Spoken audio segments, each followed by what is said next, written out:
मैं हूं दीन इम्तियाज़ और आज हम फेट सिमुलेशन को इस्तेमाल करते हुए साउंड की कैरेक्टरिस्टिक्स और साउंड की इंटरफेरेंस को स्टडी करेंगे। सबसे पहले मैं साउंड वेव के बारे में आपको कुछ बताता चलूं। साउंड वेव जो है वो एक ट्रांसवर्स वेव होती है और उसको ट्रैवल करने के लिए एक मीडियम की ज़रूरत होती है। साउंड की सोर्स जो है वो हमारे पास स्पीकर है और उसके साथ साथ जो लिसनर है उसका हमें यहाँ पर ईयर नज़र आ रहा है और बीच में एक साउंड वेव जो है वो ट्रैवल करती है। अच्छा, साउंड वेव ट्रैवल कैसे कर रही है? वो इस तरीके से करती है कि जो भी बीच में मटेरियल है, जिस तरह गैस है या एयर है, उसके मॉलिक्यूल्स हम आपस में वाइब्रेट करते हैं। तो वो वाइब्रेट करते हैं और एक दूसरे से कोलाइड करते हैं। तो इस तरीके से साउंड जो है वो आगे ट्रैवल करता है और हमारे कानों तक पहुंचता है। साउंड वेव को अगर हम देखा जाए तो इसका जो ऊपर वाला हिस्सा होता है उसको हम क्रस्ट कहते हैं। ऊपर वाली पीक को क्रस्ट कहते हैं और नीचे वाली पीक को हम ट्रफ कहते हैं। ठीक है, यहाँ पर हम साउंड वेव जो है उसको एक ट्रांसवर्स वेव के तौर पे दिखाया हुआ है। पर जब हम हवा एयर को एज अ मीडियम लेते हैं तो ये हमारे पास क्या होती है जी? ये एक लॉन्गिट्यूडनल वेव बन जाती है। ठीक है, और अगर हम क्रस्ट को देखेंगे तो क्रस्ट जो है वो यहाँ पर हमें इस फॉर्म में नज़र आएगा। ठीक है, क्रस्ट में क्या होता है कि आपके पास जो पार्टिकल्स होते हैं वो पास पास होते हैं। और ट्रफ क्या होते हैं? ट्रफ में आपके पास जो पार्टिकल्स होते हैं वो दूर दूर होते हैं। तो हमारी जो सिमुलेशन है उसमें क्रस्ट वाइट कलर की वेव आपको नज़र आएगी, ट्रफ जो है वो हिस्सा हमें ब्लैक कलर का, ग्रे कलर का नज़र आएगा। ठीक है, तो अब हमने ये देखना है, मैं यहाँ पर आता हूँ और इस सिमुलेशन में अब हम देखेंगे कि वेव जो है साउंड कैसे जनरेट होता है और लिसनर जो है उसको कैसे परसीव करता है और साउंड वेव की कैरेक्टरिस्टिक क्या होती है। ठीक है जी। अच्छा, अब यहाँ पर मेरे पास एक सोर्स है, उसमें से आप देखें वो साउंड प्रोड्यूस कर रहा है, साउंड ट्रेवल कर रहा है। जो वाइट कलर के आर्क हैं वो सारे के सारे क्रस्ट हैं, टॉप पीक है। ठीक है, और जो ग्रे कलर के आर्क्स हैं वो ट्रफ हैं, यानी बॉटम पीक्स हैं। अच्छा, यहाँ पर मेरे पास फ्रीक्वेंसी है इसकी और यहाँ पर एम्पलीट्यूड है। तो मैं पहले अपना वॉइस, ठीक है। अच्छा, अब हम क्या करते हैं, हम ये देखते हैं कि जो स्पीकर है वो क्या आवाज़ हमें दे रहा है। तो मैं ऑडियो को अनेबल करता हूँ, स्पीकर की तरफ आता हूँ तो आपको आवाज़ आना शुरू हो गई होगी। ये स्पीकर की आवाज़ है। मैं इसका एम्पलीट्यूड अगर कम करूँ तो अब मैंने इसकी एम्पलीट्यूड कम कर दी। ठीक है, ये वो आवाज़ है जो स्पीकर प्रोड्यूस कर रहा है। अब हम देखते हैं कि जब हमने इसका एम्पलीट्यूड कम किया तो इसकी इंटेंसिटी वेव की कम होगी और वेव जो है वो अब देखिए मध्यम भी होगी। जब मैं इसकी एम्पलीट्यूड बढ़ाऊंगा तो देखिएगा क्या होगा।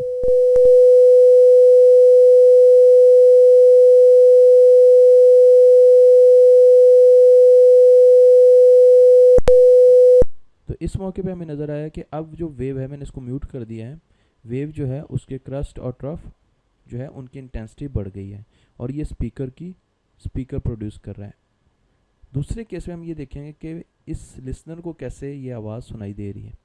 ठीक है, तो मैं यहाँ से लिसनर को सिलेक्ट करूँगा और अब मैं इसको देखूँगा कि इसको ये आवाज़ कैसे सुनाई दे रही है।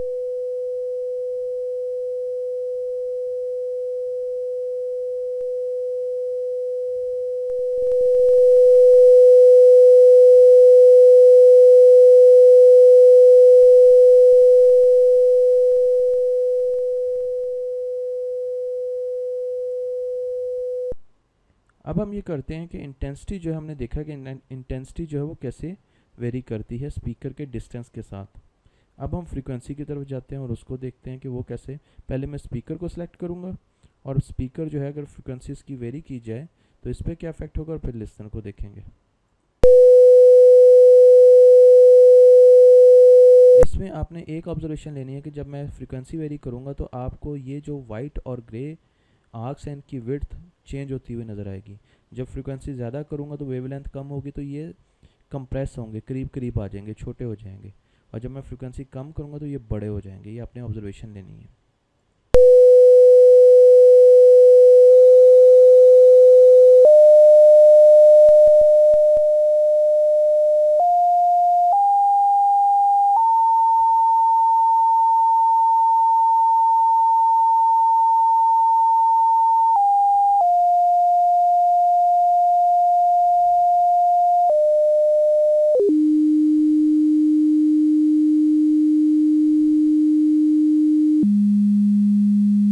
आप देख रहे हैं कि अब जो वेव है उसकी वेवलेंथ बहुत बड़ी हो गई है और उसके जो आर्क हैं वो बड़े हो गए हैं, पीक्स जो है ऊपर और नीचे बड़ी हो गई क्योंकि वेवलेंथ काफ़ी ज़्यादा हो गई है, फ्रिक्वेंसी बहुत कम हो गई है, इसलिए आवाज़ की टोन जो है वो मध्यम हो गई है क्योंकि फ्रिक्वेंसी 200 हर्ट्ज़ के करीब है।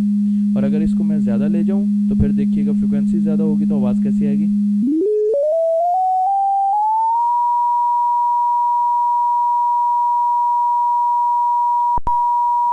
इस मौके पर आप देख सकते हैं कि जो वेव है वो कंप्रेस हो गई है। ठीक है जी, अब उसके ज़्यादा साइकिल्स पर सेकेंड या पर मिनट जो है वो जनरेट हो रहे हैं और हमारे पास यहाँ पे फ्रिक्वेंसी 960 हर्ट्ज़ हो गई है। ठीक है, अब ये हम लिसनर को देखते हैं कि ये कैसे परसीव करेगा, इसको कैसी आवाज़ आएगी।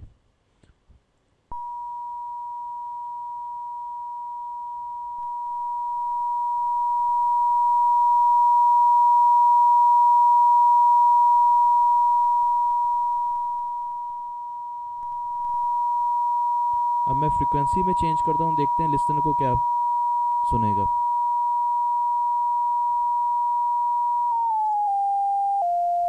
लिसनर को कुछ डिले के बाद फ्रिक्वेंसी जो है वो सुनेगी क्योंकि जब तक उस तक ये वेव नहीं पहुंचेगी उस वक्त तक उसको टोन में फ़र्क नहीं नज़र आएगा।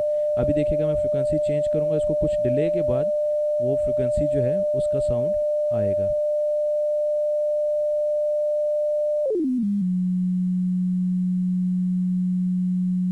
इसी तरीके से मैं इंटेंसिटी जब बढ़ाऊंगा तो इसको कुछ डिले के बाद इंटेंसिटी जो है उसमें चेंज नज़र आएगी।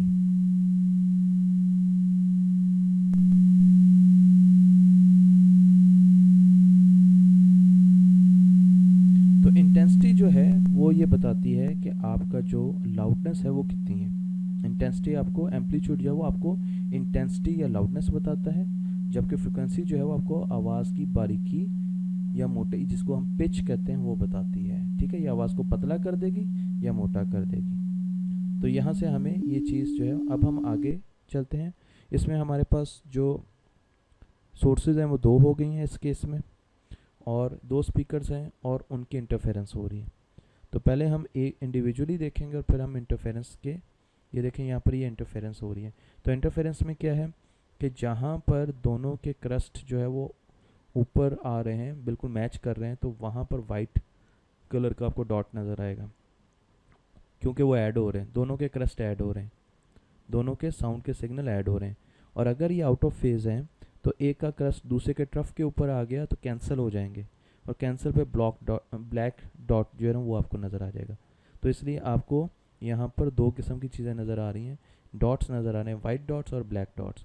वाइट डॉट्स वो हैं जहाँ पर आवाज़ ज़्यादा होगी, और ब्लैक डॉट्स वो होंगे जहाँ पर आवाज़ कम होगी, और वाइट डॉट्स पर आवाज़ ज़्यादा होगी। ठीक है, ये इंटरफेरेंस पैटर्न आपको नज़र आ रहा है।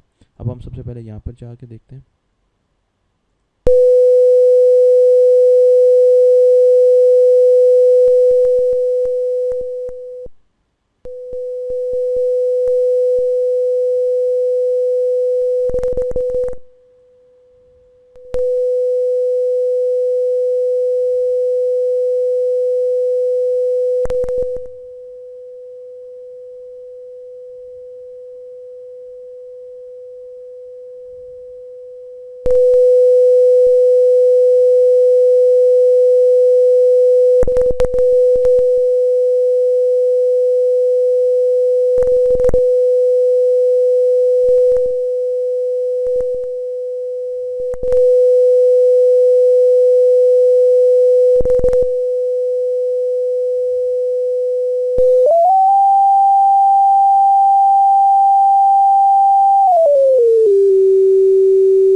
तो अब हमने यहाँ पर देखा कि यहाँ पर इंडिविजुअली साउंड वेव्स जनरेट हो रही थी, पर ये जो हिस्सा है बीच में, यहाँ पर ये इंटरफेयर कर रही है।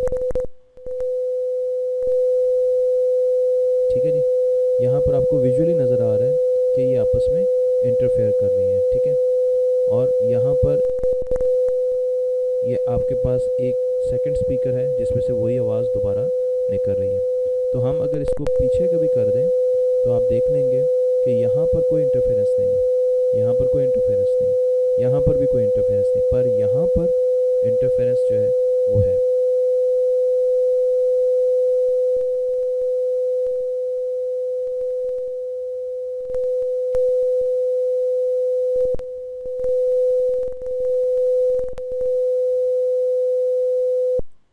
इसी तरीके से इंटरफेरेंस पैटर्न को हम अब एक और तरीके से देखेंगे। यहाँ पर मेरे पास एक सोर्स है और उस सोर्स के साथ एक वॉल है, ठीक है जी। वॉल जो है उससे रिफ्लेक्ट होगा साउंड वेव्स, ठीक है। तो अब क्या होगा कि मैं इसको सबसे पहले वॉल जो है इसको मैं दूर ले जाता हूँ, तो आप देखें कि आपके पास प्रॉपर साउंड वेव्स जनरेट हो रही है और सिर्फ इतने हिस्से पर आपको नज़र आ रहा है कि रिफ्लेक्ट हो रही है, ये साउंड रिफ्लेक्ट हो रहा है और इंटरफेरेंस आ रही है यहाँ पर अगर मैं इसको पास ले आऊँगा तो आप देखेंगे इंटरफेरेंस पैटर्न जो है वो स्पीकर के बिल्कुल पास आ जाएगा, ये देखें, ठीक है जी। इसको एक और तरीके से मैं दिखा सकता हूँ, मैं एक पल्स जनरेट कर सकता हूँ। मैं यहाँ से एक पल्स जनरेट करता हूँ और जब ये पल्स है ये जाके लगेगी वॉल को तो ये इसका कुछ हिस्सा रिफ्लेक्ट होगा, ये हल्का सा रिफ्लेक्ट हुआ, पर रिफ्लेक्शन में क्योंकि बहुत ज़्यादा इंटेंसिटी नहीं थी इसलिए वो थोड़ी देर तक थोड़ी दूर ही ट्रैवल कर सका। अब मैं अगर इसको पास ले आऊँ, आप देखिएगा मैं पल्स करता हूँ, देता हूँ, तो देखें अब दूसरी पल्स दी तो वो उसके साथ इंटरफेयर होगी, ठीक है, क्योंकि वॉल जो है बहुत ज़्यादा है। तो कंटिन्यूस अगर मैं साउंड प्रोड्यूस करूँगा तो क्या होगा कि मेरा साउंड जो है वो डिटेरेट होगा, क्योंकि उसको इंटरफेरेंस मिल रही होगी। तो इंटरफेरेंस में भी जहाँ पर ये ऐड हो रहे होंगे क्रस्ट के साथ होगा, ट्रफ के साथ होगा, वहाँ पर वाइट कलर आपको नज़र आएगा, और जहाँ पर इसको कंस्ट्रक्टिव इंटरफेरेंस कहते हैं, और डिस्ट्रक्टिव इंटरफेरेंस का जहाँ पे आपको ब्लैक कलर नज़र आ रहा है वहाँ पर आपको साउंड बहुत कम मिलेगा, वाइट कलर जो है वहाँ पर आपको साउंड जो है वो ज़्यादा मिल रहा होगा। तो इस तरीके से आप ये देख सकते हैं। अगर मैं इसको एक एंगल पे कर दूं तो आप देखें कि अब एक एंगल पे रिफ्लेक्शन हो रही है, तो यहाँ पर आपको कुछ इंटरफेरेंस मिलेगी, पर ये जगह जो है यहाँ पर इतनी इंटरफेरेंस आपको नज़र नहीं आएगी। अब इसका लास्ट एक एक्सपेरिमेंट है और वो एक्सपेरिमेंट ये है कि हम ये कहते हैं कि आवाज़ को ट्रैवल करने के लिए मीडियम चाहिए। इसका एक्सपेरिमेंट है कि अगर वैक्यूम हो तो क्या आवाज़ ट्रैवल नहीं करेगी। एक हमारे पास लिसनर है, ये एक कंपार्टमेंट है जिसमें हमने एक स्पीकर रखा हुआ है और इसके अंदर गैस या एयर है। अच्छा, ये इसके ऊपर एक प्रेशर गेज लगी हुई है और इस पर हमें नज़र आ रहा है कि कुछ प्रेशर है, ठीक है, तो 1 atm प्रेशर है। अब हम इस पर वैक्यूम बनाएंगे, तो जब ये वैक्यूम जाएगा, इसके ऊपर वैक्यूम बनेगा तो इस पर कोई भी पार्टिकल एयर का या गैस का नहीं रहेगा, तो जो साउंड है वो बाहर ट्रैवल नहीं करना चाहिए, ठीक है जी। साउंड जो है वो बाहर ट्रैवल नहीं करना चाहिए। तो हम यहाँ पर लिसनर को अभी तो आवाज़ आ रही है देखें, पर जैसे जैसे मैं वैक्यूम बनाऊंगा तो इस लिसनर को आवाज़ आना बंद हो जाएगी, हालांकि स्पीकर हर वक्त आवाज़ दे रहा होगा, और फिर जब वैक्यूम ख़त्म होगा एयर आएगी तो दोबारा इसको आवाज़ आना शुरू हो जाएगी। तो अब हम क्या करते हैं, अब आपने प्रेशर गेज की तरफ देखना है, उसको थोड़ा सा ज़्यादा कर देता हूँ, और ये हमने एयर जो है देखिए अब ये प्रेशर कम होना शुरू हो गया, क्यों, क्योंकि वैक्यूम प्रोड्यूस हो रहा है और इसका कलर भी चेंज होगा। तो अब आप लिसनर को आवाज़ आना आहिस्ता आहिस्ता ख़त्म होगी, क्यों, क्योंकि यहाँ पर कोई भी एयर का पार्टिकल, गैस का पार्टिकल नहीं है जो साउंड को लेके जा सके, जबकि स्पीकर आवाज़ दे रहा है, ठीक है जी, स्पीकर इस वक्त पूरी आवाज़ दे रहा है। अब मैं क्या करता हूँ, दोबारा एयर इंजेक्ट करता हूँ इसमें, तो जब मैं एयर दोबारा इंजेक्ट की तो अब आप देखिएगा फिर आहिस्ता आहिस्ता आवाज़ आना शुरू हो जाएगी।